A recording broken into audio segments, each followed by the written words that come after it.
اہمیت قلب، اس دل کی اہمیت کیا ہے؟ یاد رکھیے وجود انسانی میں اس کی حیثیت ایک ایسے ہے جیسے رعایا کے اوپر ایک بادشاہ اور ایک حاکم کی ہے، اور جسم کے اوپر یہ دل حاکم ہے، یہ سردار ہے، یہ جسم کا بڑا جزو ہے، یہ پورے جسم کے لیے آقا کی حیثیت رکھتا ہے۔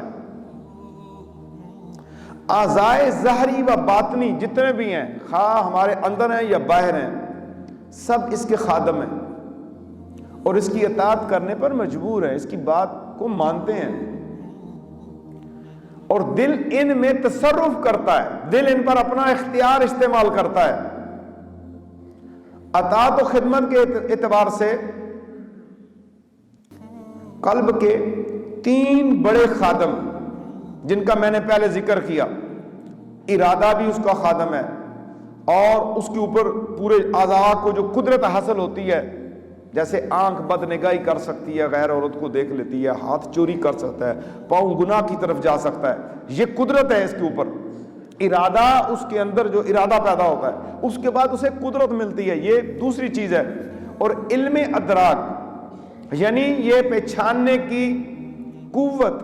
اور یہ جاسوسی کا کام کرتا ہے، انٹیلیجنس کا کام کرتا ہے، یعنی انسان دیکھ کے پہچان لیتا ہے چیز کو، جیسے شکلیں پہچانتے ہیں، سونگھ کر پہچان لیتا ہے اس کی خوشبو سے، سننے سے آواز پہچان لیتا ہے، چکھنے سے ذائقہ پہچان لیتا ہے، چھونے سے پتہ چل جاتا ہے یہ دروازہ ہے، لکڑی ہے، دیوار ہے، یہ اس کی وہ چیزیں ہیں جو اس کو انفارمیشن دیتی ہیں۔ اور اس طرح باطنی قوتیں جو اس کی ہیں، اس کے خیال، فکر، ذکر، حفظ، یہ تمام چیزیں جو اسے یاداشت میں رہتی ہیں، یہ اس کی باطنی قوتیں ہیں۔ اور جیسا آپ نے سنا کہ یہ انسان کے جسم میں بادشاہ کی حیثیت و اہمیت رکھتا ہے، اور سارا بدن اس کی سلطنت ہے، اس لیے دل شخصیت انسانی پر اپنی مرضی مسلط کرتا ہے۔ عقل و فکر کی قوتیں بھی اس کے سامنے مغلوب ہیں۔ اسی طرح انسان کا کردار، عادات، رویے دل کے ہی زیر اثر اپنے رخ